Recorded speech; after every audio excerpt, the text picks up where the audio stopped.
सरकारी कर्मचारी संप, काम नाही, वेतन नाही, धोरण, बीडमध्ये धरणे आंदोलन।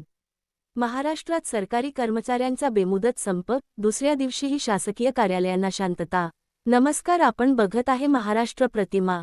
महाराष्ट्रातील राज्य सरकारी कर्मचारी मध्यवर्ती संघटना आणि गट डी कर्मचारी महासंघाने विविध मागण्यांसाठी मंगळवार, एप्रिल 21 पासून बेमुदत संपाची घोषणा केली आहे। या संपामुळे राज्यभरातील शासकीय कार्यालयांमध्ये शांतता पसरली असून कामकाज पूर्णपणे ठप्प झाले आहे। आज दुसरा दिवस असूनही संप कायम आहे।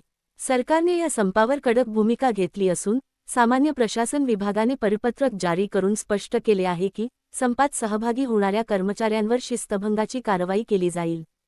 तसेच काम नाही, वेतन नाही, धोरण लागू करून संपकाळातील वेतन रोखले जाईल, असे सरकारने बजावले आहे। दरम्यान बीड जिल्हाधिकारी कार्यालयासमोर शासकीय कर्मचाऱ्यांचे धरणे आंदोलन सुरू आहे।